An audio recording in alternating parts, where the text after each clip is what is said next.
So, welcome everyone to our latest installment of 1 Million Women Take Control. This month is September, and September is Life Insurance Awareness Month.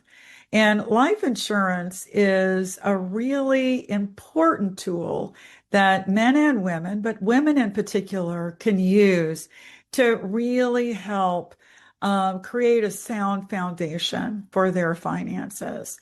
We're going to hear a lot about how women are using life insurance and how important this tool is from our wonderful co-hosts, Brandy Agnew and Angie Gentry tonight. But I just wanted to welcome you all. You all know that each one of these installments, we focus on one of the characters. And tonight's character is Dana.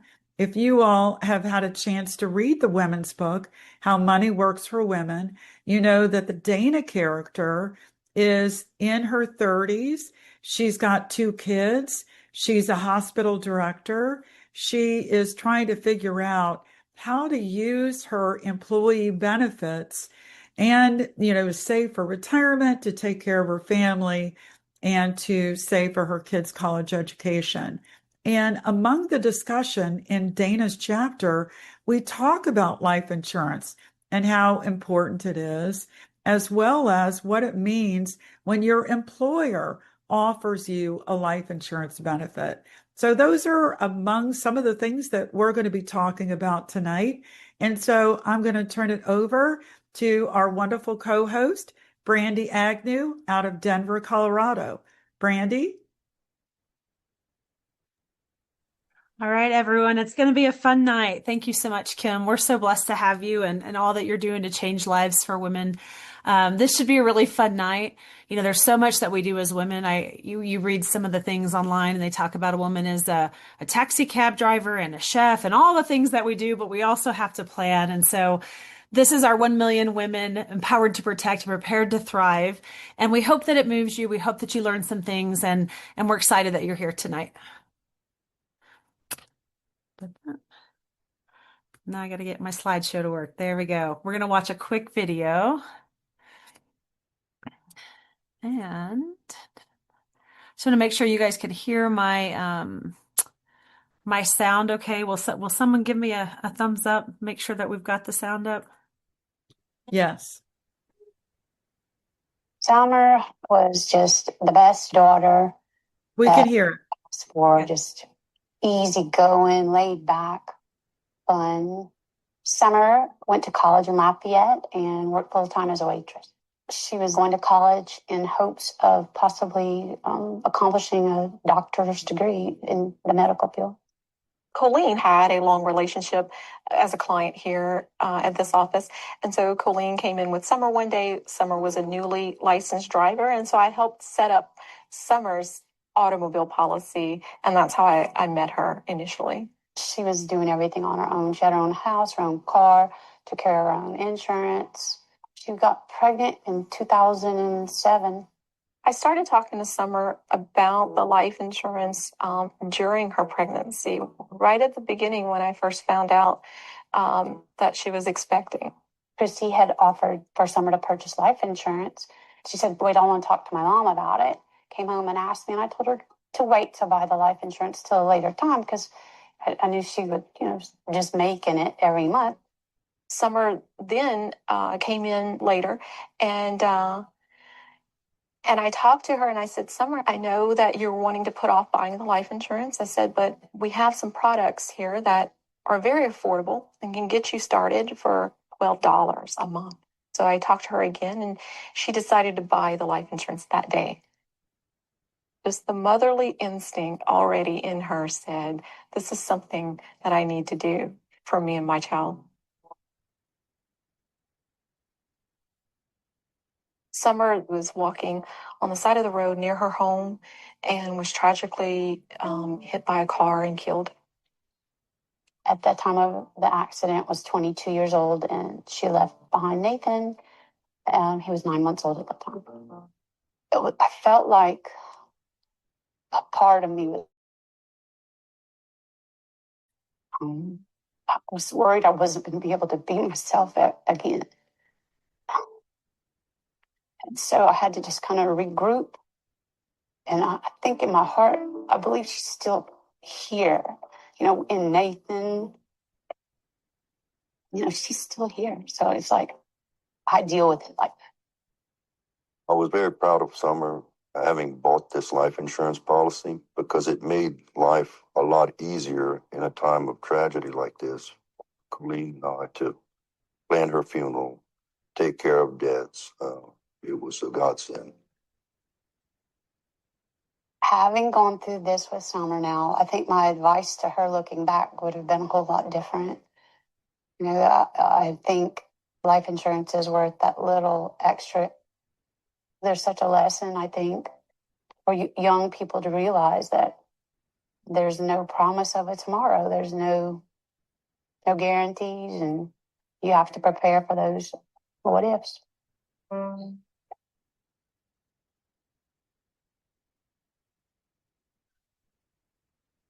I can't watch that without crying each time.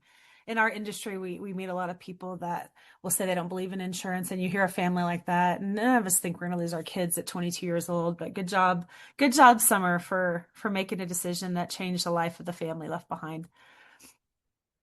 Let's see. Oh, hold a minute. I gotta figure out how to get to the next slide. There we go. So I get the distinct pleasure to introduce a dear friend of mine. And I asked her, we hadn't talked in a little bit, some things have happened in her life, but she is this most wonderful human, and knew her because her husband and I worked together at my previous company. And she just is this little light of a human, and so it's Seneca and Kimber. And she's really passionate about what she does and how she helps families, or how she can help families with her information. And I just called her on a whim and said, "Hey, Kimber, would you share your story?" So Kimber, are you able to unmute and Yeah. share your face? So what I want you to do, if you can, I don't know if you can share your face or not. Are you able to turn your Sure. Good. So this is Kimber, and her husband Seneca, again, they have a little girl named Blakely, and you kind of see that in the photos. But Kimber, what I want you to do is just kind of talk about, tell us your story, and then talk to us about what was put in place that helped your family get to where you are today in spite of grief. Sure. So I met my husband Seneca. We were still living in Ohio, and we decided to move out to Colorado to be a little bit closer to family. And we had been together for about 3 years, and we found out that we were going to have our first child, Blakely.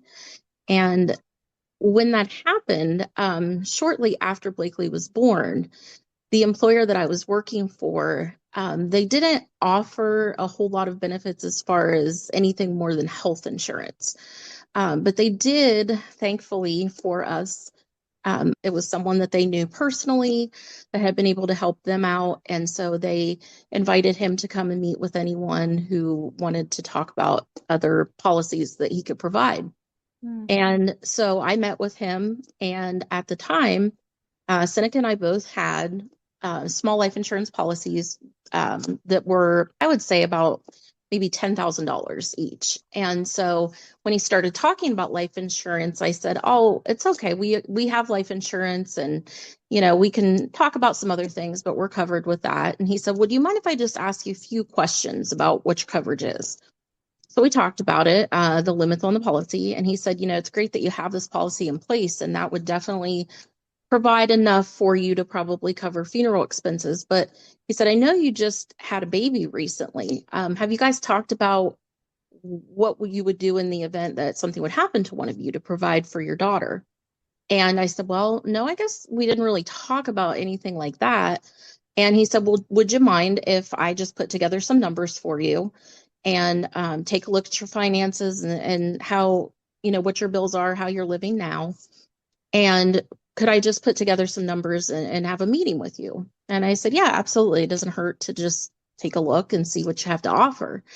And so when we had that first initial meeting, and he told us exactly how much money that we would need in order to raise our daughter to age 18 if one of us were to pass away, we were floored. We had no idea how much money that we actually needed.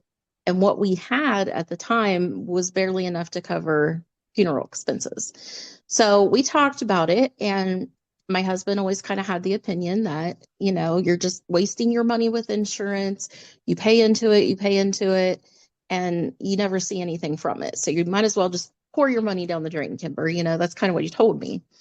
And I said, well, you might be right on that. And I'm not saying you're wrong, but I said, you just never know. And I said, for our daughter, I think it would be a good idea to think about it. And, just to make sure, I said, I want to make sure if something happens to one of us, or God forbid, both of us, what if we were in the same accident? We're going to need to provide for her, because we don't want to put that responsibility on our parents. My dad's retired. His dad is retired as well. And it's very costly to raise a child. So the more we talked about it, he said, I just really don't think it's an expense that we need right now. It was not a cheap policy, but we could afford it if we kind of just, brought things together a little bit and looked at our spending. We could afford it, but it definitely was not something he was excited about. But he finally agreed. I believe at that time he was 37 and I was 35. And so we qualified, we got the policies. And I think it was a year later, he started having some stomach pains. And we thought he just had to have his appendix out. They sent him to the emergency room, and he came back with a stage 4 colon cancer diagnosis. And that was the most shocking news to us. He was so young. And, that time was a very, very difficult time. He fought a very, very long, courageous fight. He was such a trooper. He hung in there. And right before he passed away, he said, Kimber, there's so many things that I'm unsettled with. But he said, I feel so much more peaceful knowing that my girls are taken care of. My girls are provided for financially. That's one less thing that I have to think about right now. And I can't tell you what a blessing it has been. I was able to take the time off work that I needed. I was able to move back to Ohio with my family. I was able to get a beautiful home for myself and my daughter. And I'm able to raise her the way that Seneca would have wanted. I'm able to give her the things that she needs and some things that she wants. And so I cannot stress the importance of, even though it may be a little bit more than what you want to pay, it was the best decision that we ever made. It brought me peace. It brought him peace. Nothing ever takes away the hurt, but being able to take the time that you need and not have to worry about finances is it's the best blessing through a terrible situation. I'm sitting here crying. I don't know how to tears, but Kimber, that was so well said. And the reason we do this insurance awareness, we can't make this up, but you walked through it, and to hear you and to know your husband and be close with your husband and your daughter, and you to watch you guys go through it, and you come out and just calling her and she goes, I'm doing great. Of course, nothing will replace Seneca, but I'm with my family and I've got a retirement account set up and I have a new home and it's beautiful. It's exactly what Seneca would want us to have. And I sat there on the phone with her just crying because it makes a difference. And when she's saying, yeah, it hits the budget, one of the things that we always talk about, or we think about, we can go out on the weekend and spend some money on some drinks and eating out and all that. Did this policy cost you more than a meal out with your family? No. Yeah. No, it really didn't. It didn't cost us any more than maybe a date night, Yeah. which we could do at home. We were so happy just watching movies, eating pizza. No, it really didn't. It wasn't cheap, but it was worth it. It was worth every penny that we paid. And I was able to start a college fund for her, to know that her schooling is taken care of. Her daddy was able to pay for that for her. I just can't say enough how important it is. And my husband was 41 years old when he passed away. No one ever thinks it's going to happen to them, myself included. Never thought it would happen to us. Thank you so much for sharing You're that. welcome. honest and vulnerable. And thank you for pushing him to get it, because she pushed. And women, you have power. That's what we talked about, is be empowered, talk to your spouse, whoever invited you to this, please, please, please talk to them and go. We'll give you some resources at the end, but take it from Kimber. She was not paid to do this. This is truly what happened in her world. And I'm just thank you, Kimber, for being so real and willing to share that with us. You're very welcome. All right. And we should have Angie on. Or is this Kim? Kim, you're up. So as you guys know who Kim is, I'll just let her, she's going to take this slide. And this is powerful because the woman who leads our charge, Kim Schooler, who wrote our women's book, who has started this whole 1 million women's campaign and movement, she gets to talk about some of the things that she did in her life as a single adult to move, to take care of her family, both her kid eventually and her mom now. So Kim, you're up. Well, thank you so much, Brandy. So, I mean, I just loved hearing Kimber's story. That really touched me, and what a wonderful thing that her husband, what a great legacy he left behind. But for single people, I'm a single professional and a single mom. And so you may think, well, life insurance isn't for me. Well, if you've got children, I have one son, it is really important, but I've got a lot of people depending on me. Many of you know, 'cause I've told my story about the crazy house that I upsized and moved my son and his beautiful wife in with me, and my sister and her 18-year-old daughter in with me, and my 87-year-old mother in with me, and all of their pets. And it's a crazy, loud, fun, sometimes smelly house. But if anything happened to me, they, together wouldn't be able to maintain the house and the lifestyle that we've all built together here. And so putting life insurance in place was so important for me to take care of that. But another aspect of it is long-term care. Many permanent life insurance policies today offer a long-term care rider. Many with married couples, oftentimes the husband thinks, well, she's going to take care of me. Well, if you're the she, you might wonder, well, who's going to take care of me? As a single mom, I wonder about that. Who's going to take care of me? I am very blessed to be able to take care of my mother, but I don't want my son to have to change his life in order to take care of me. I want him to come see me because he wants to come see me, not because he has to come see me. I don't want to be any kind of burden. And I know a lot of moms in particular feel that way. A lot of women caregivers. We know what it is to provide care, and we don't want to be a burden on our families. No member of my family is a burden on me, and I don't want them to feel that way, but I certainly don't want to be a burden on my family or on my son. And so it was really important for me to put life insurance in place and to put long-term care insurance in place in particular. And so I just wanted to share that for those of you out there who are single professionals or single moms or single dads who might be joining our call. It's really, really important for you to also think about the life insurance as well as the long-term care piece. And so with that, Brandy and Angie, I'll turn it back over to you. And as we were preparing for this, thank you, Kim, so much. It's the things you don't think about and you don't know how to ask the right questions, especially as a single mom. Sometimes you're just trying to get food on the table, get the kids to school with both their shoes. But the other thing in this is single adults. As a single person, if you don't have people to leave stuff behind to, like Kim said, take care of yourself. And we're going to talk about some solutions to that. So those of you that are single, don't think because you don't have a legacy to leave that you're not important and there's not things that you can do to take care of you. And I love that Kim said that. Next up, we have we're going to talk about the sandwich generation. And Angie, are you available? Can you unmute and show your face?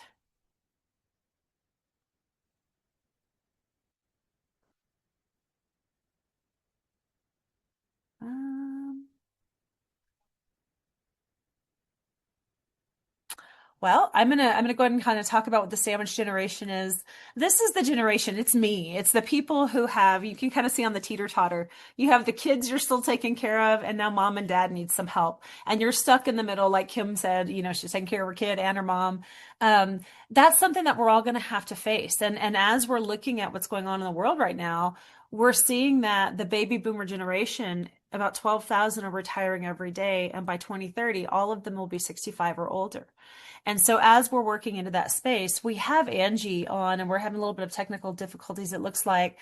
But one of the things that we have to kind of prepare for, and I'm going to pull out some notes real fast, is what do you do? How do you take care of it? Kim kind of spoke to this, where um, first off, if you have your own retirement set up and you're taking care of mom and dad and you didn't plan for it, right? Sometimes having that life insurance set in place is helpful. If mom and dad pass, we talk a lot about, you know, how do you pay for that?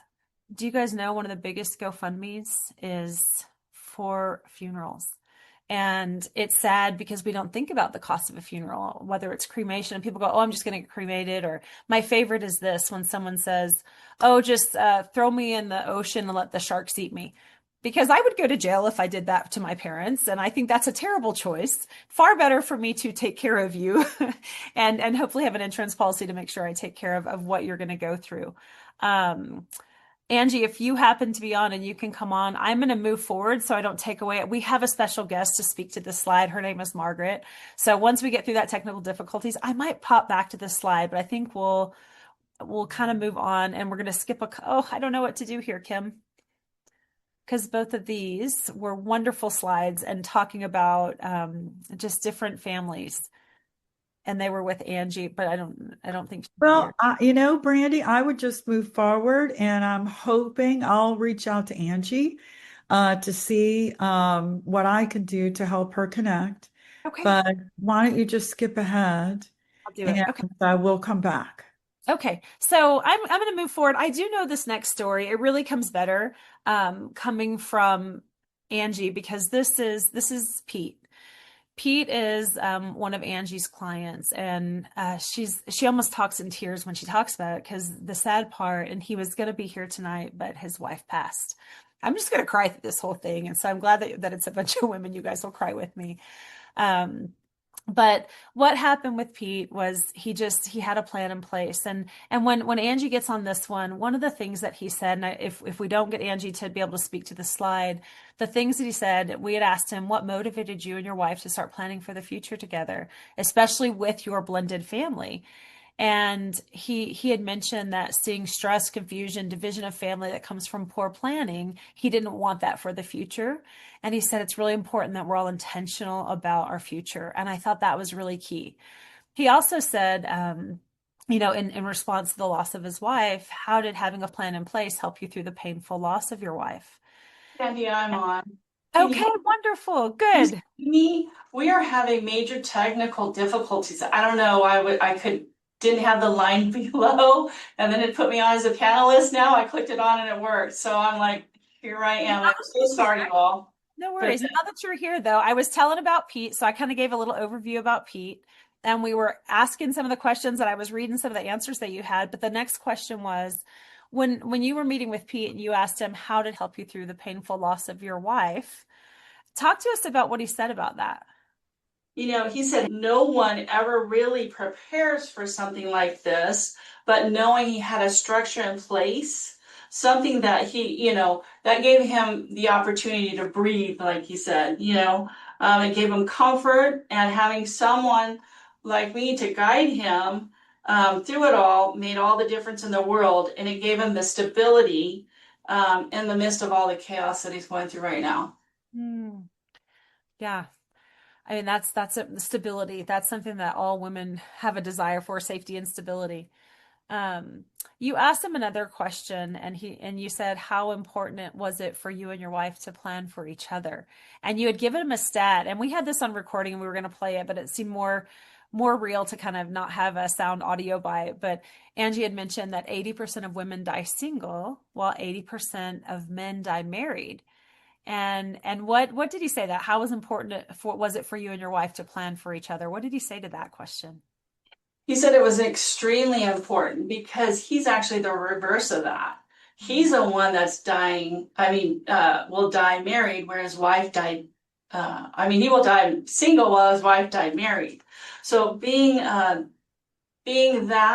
it was extremely important that they both planned together, especially since they had a blended family. They had two families together that they put together. They wanted to make sure it was really important that they took care of both families. And in the event something happened to them, each one of them were also taken care of. So it was extremely important to him. And knowing that, it also helped them have safeguards for each other so they wouldn't be financially burdened in the future. Mm. There was something else. You had asked a question about what aspects of planning do people often overlook, and this, you guys take notes here because I thought this was powerful. And said, she goes, what do they overlook or don't realize the importance of until much later? And I think Kimber touched on some of this, but talk about what Pete said in that space. He said, the most important thing is just starting early. It makes a huge difference. His wife started early, so that helped them in their process. He said, have clear communication with the wishes that you want with your family. It's important that you include your family in it. Also have health directives in place, so in the event something happens, you guys can take each of them could take care of each other. Identifying specific things that you want to leave your loved ones. There's certain things that my dad wanted to leave to people, our family, so that's really important that you define that. And then maintaining your life insurance. And I'm gonna read what he said with this. He said, I remember years ago, we thought of canceling my wife's policy. Thankfully, we had to speak to us to encourage us to keep it. That advice brought enormous relief today. He doesn't have to worry today. And I think Kimber probably touched on that a little bit as well, right? Yeah, so that was a huge burden taken away from him, right? Right. I stopped so you guys can see Angie a little bit better. Thank you for whoever put that comment in the chat. I'll share the screen in just a minute again, but there was another thing that he said, and I'll let you say that quote. It was about losing his wife and what it meant losing. Will you talk about that? Yeah, sure. It says losing my wife also meant losing a second income, which which gives you additional financial pressure during this devastating time when emotions had made it hard and not easily to think clearly. That support helped me make sound decisions when things mattered the most. And that was so important to me to hear that. I was so touched by all this. So you guys, it was really hard for me to do this because her memorial is on Sunday. So this was really hard, but I'm really sad. But at the same time, I'm grateful that he was taken care of. Yeah. And one of the things as women, you guys, just to take in consideration, we have the power to lead in our households and to lead our children and talk about the things that nobody likes to talk about death. Mm-hmm. But here's what we know about every one of us is 100% of us are going to pass at some point. You're either going to pass prepared or you're going to pass not prepared. And hopefully as women, because we are caretakers and we care so much, is that we will take those steps to get our family on board, whether we have single young children, whether we have adult parents, married or unmarried, doesn't matter, but that we take the advice from Pete, who is grieving his wife, and so thankful that he was able to share all that because it's stuff we don't think about. So what we're going to do, Angie, if it's okay, we had skipped Margaret's slide and you see Margaret sitting there with Angie. Yes. Yes, she Margaret, is. I don't know if you can scoot around the other side so you're right next to Angie because we can't see you very well. I love your, there we go. And then I'm going to reshare my screen. Let me go back. I love it that we guys were able to get on, except where is it? We're determined women. I was so frustrated, but we're here. Hold a minute. Okay, can you see my screen? Go back one. Yep, I'm going to. I just want to make sure you can see it first. We can. Perfect. Okay, so back to the sandwich generation. You guys are up. Okay, so let me go ahead and start. So the sandwich generation is really a generation where someone is taking care of a loved one, an elder parent, and also taking care of a child at the same time. Many of you may know that or not, but I can relate to this wholeheartedly. Margaret is a nurse. She's another client of mine. She's a nurse and she's a single mom, so I'm sure she could have probably related to what Kim was talking about, being a single mom. But in that, she wanted to share with you guys a little bit about her story and how it's helped her to prepare for her retirement in the future. Okay, so it gives me great pleasure to introduce Margaret. I have a question for you. What inspired you to start thinking about planning for your future? Okay, so it kind of goes back into, my mom having an investment in life insurance, and when she passed, and how no, they didn't ask me for any proof of her passing, and next thing you know, the check was in our bank account. But more importantly, I realized that this was something I need to incorporate in my life at some point. And so I don't think I answered your question. So No, that's okay. fine. You're good. Yeah. So with that, after losing my mom and relocating, and the church actually was hosting Become Stronger Financially and Prepare for the Future event at our church, and that's where I met Angie. And it's just something that I felt drawn to her, and I don't know, maybe because she is a Christian, and that could have too been one thing. But then I set up an appointment with her, and so we were able to have me spread out my whole life and just look at how much financially in debt I was. And she said, we can either, you're a homeowner, we can refi your house, or you can bleed. And she said, because if we finance your house, we're going to put a Band-Aid, but we need to let you bleed because this is not where you want to find yourself in this much debt. And none of it, absolutely none of it benefited me. So we set up a 5-year goal. And all of that was achieved, debt-free, able to invest more into my future because I didn't longer have so much of my income going to things that didn't benefit me at all, except for buying stuff I didn't need. But anyway, and as being a nurse, you do hear families, especially when it's tragic. Nobody was expecting this to happen. And their biggest concern is, how can we pay for this? We don't have any type of insurance, and that was like truly an eye opener, because you might have a kid who is young, but unfortunately things do happen, and it leaves them, just devastated on top of the loss, which already devastated them. Now they have these two major things to deal with, trying to provide a beautiful home going for the family member and yet not endure such a financial burden upon themselves. So with that, I said, you know what, Margaret, how well planned are you? And when I met Angie and we did do that, that made such the difference because I was able to invest more in me and making sure that my kids, upon my death, did not have to be like the families that I saw being financially stumped. It's like, oh my God, where is this money going to come from? And everything is so expensive now.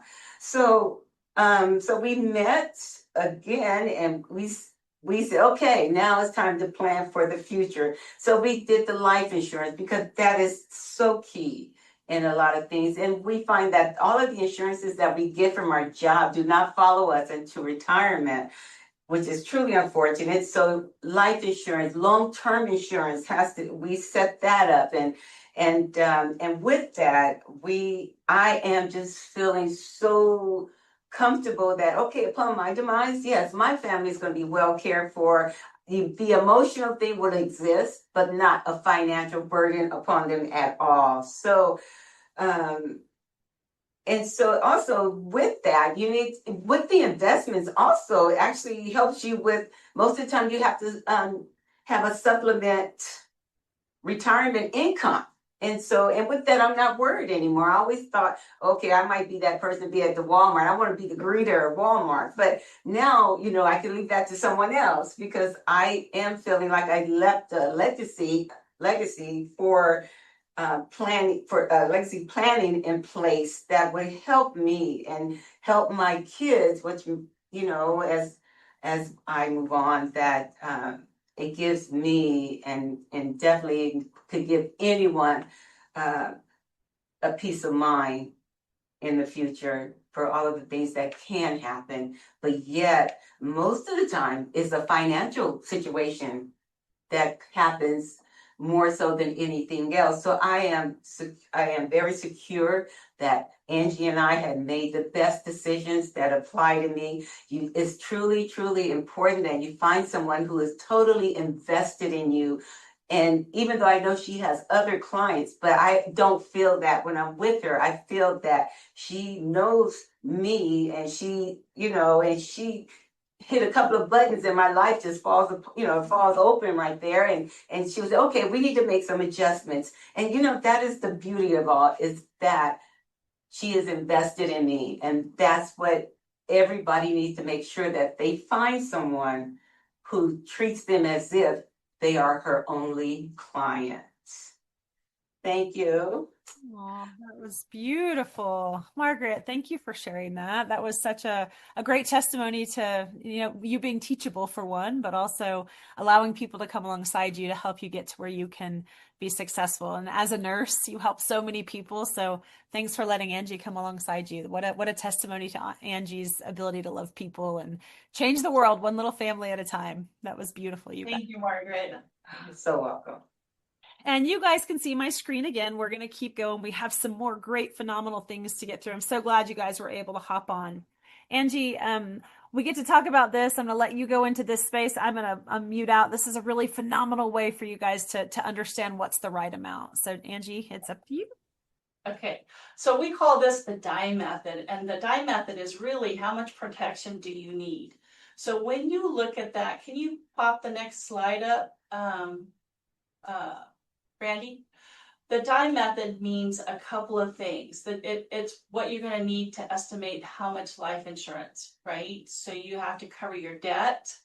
That's the D in the dime. It's not only the debt, you also have to think about death, because when death comes, it also affects your income, which is the I in dime. And that income, you have to have that. You have to be able to replace that. Then the third thing is the M, which is a mortgage. Most people own a mortgage. If they own a mortgage, you have to be able to cover that mortgage for your family to survive, right? And then many of us want to have an education for our children. So if we want to have an education for our children, you have to have that included. So once you have all of those added up, that's the total amount of an estimated in life insurance you need for your family to continue to go on. So many people short side this part of what's important for their family, and their family misses not only them, they miss the lifestyle and the income because they don't properly plan with the die method. So it's really important that you do have that.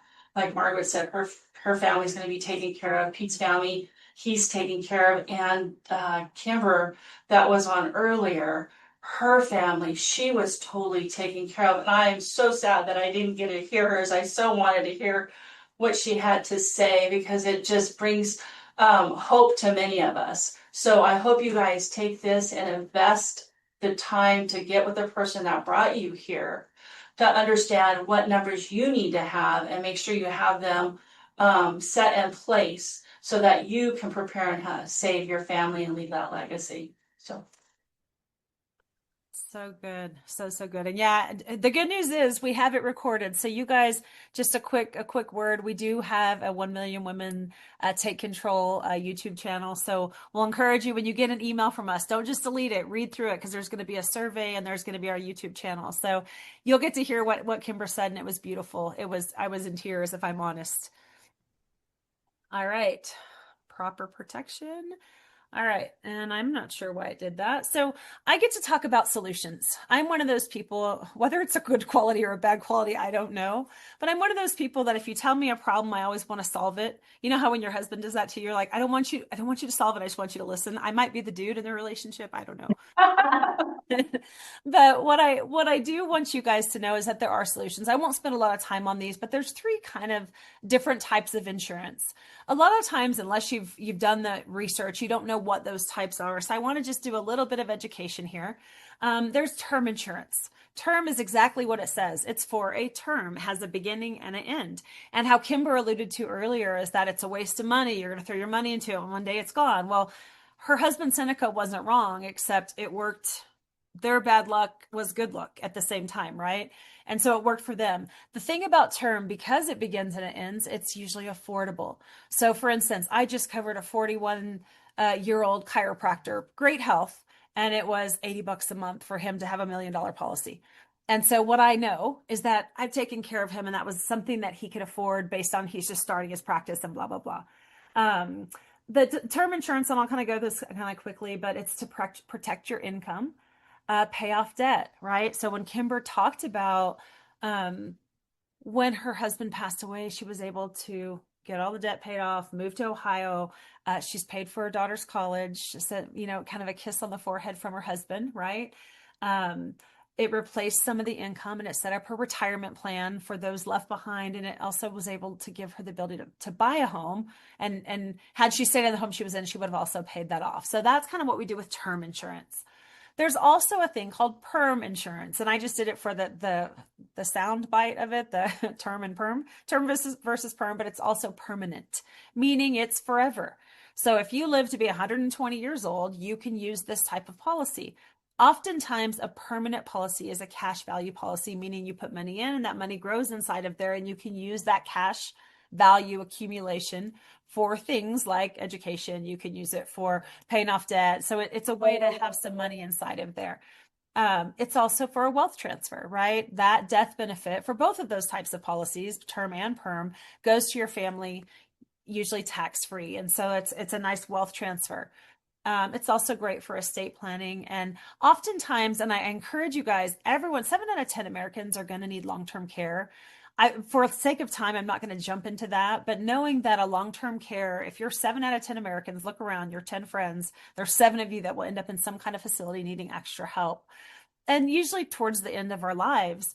But if you don't have that coverage and you end up with a mental incapability, right? If you have dementia or Alzheimer's, that cost per month can be like $10,000 to $18,000 a month. What we see is people spend down all their money and end up in a Medicaid facility, and it's very painful. And so to throw on a quick rider on a perm policy is not a bad idea. So we want you to be thinking about that and look for ways to we try to multifaceted things. We have a thing called the Swiss Army knife. You can check out our website. But that permanent insurance does a different thing than the term insurance. Oftentimes we'll layer them. Term insurance, sometimes, back to the first one, will give you the ability to have living benefits. And when Kim was talking about single moms or single people that don't have a partner, right? Or maybe they don't have anyone to leave a legacy to, that term also adds living benefits, which can help while you're living, right? Critical, chronic, and terminal illness. So those are things to take in consideration. And any good person that understands insurance will help teach you all these things. There's also a thing called final expense. And I kind of mentioned this earlier while we're waiting for Angie and Margaret to come on. But again, 100% of us are going to die. And to plan before or wait and let your family plan it, there's two different thoughts, right? And so we want you to have affordable whole life coverage. These are usually small policies. You get the death benefit very quickly. It's usually guaranteed approval. We have some that we talk about that will cover someone, up to age 85 with no health exam.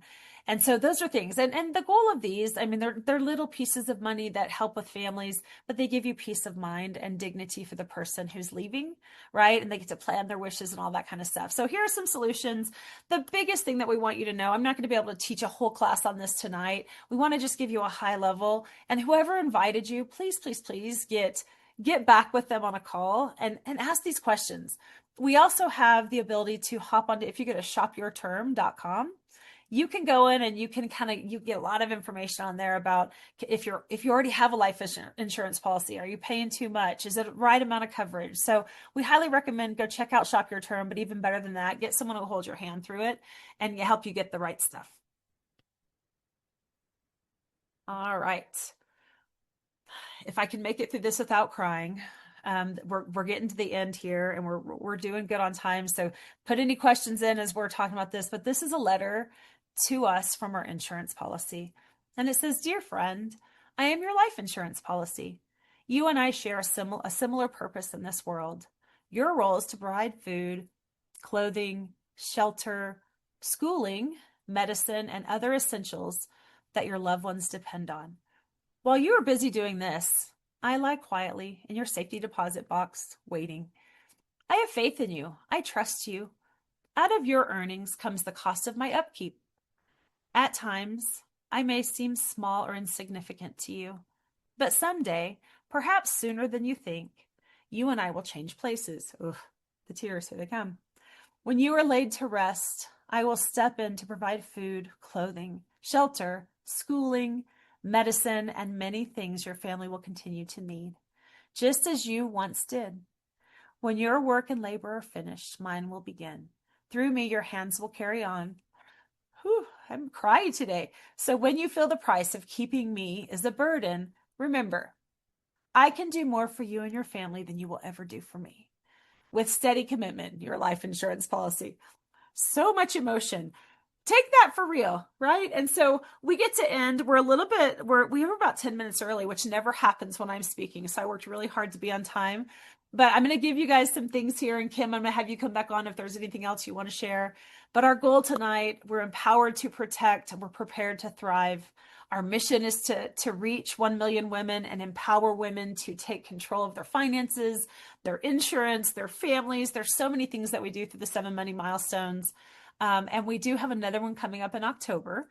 Kim, I'm going to let you take over here because I think you can close this out and maybe share some more if you want. Absolutely. Well, I really appreciate Brandy and Angie for leading this session tonight. Life insurance is so incredibly important for everyone to consider.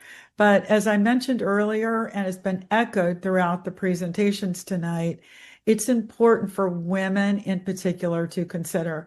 There are so many people depending on us, whether you're a stay-at-home mom, raising the kids, taking care of aging parents, taking care of special needs children, whatever it is you're doing, or you're a business owner, or you're out in the workplace.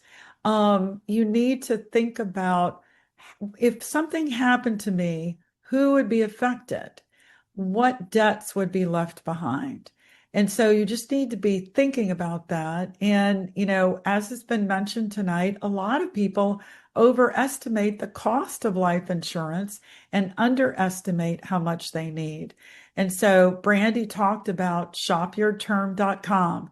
It's a real easy website to go to and plug in some numbers and see, how much term life insurance might be for you. I recommend you then get with the person who invited you to attend this meeting and really talk about what your options are. But, knowledge is power. It's the reason behind us having this 1 Million Women Take Control series. We want to help 1 million women become empowered with knowledge about life insurance and how you can take care of yourself and the people who are depending on you. How you can better prepare for the unexpected, understanding that and what tools are available. That's really important knowledge to have. I also wanted to talk a little bit about our next installment. So next October, and the event is going to be Thursday, October the 23rd at 6 p.m. Pacific time, 9 p.m. Eastern time. October, as you all know, is Domestic Violence Awareness Month.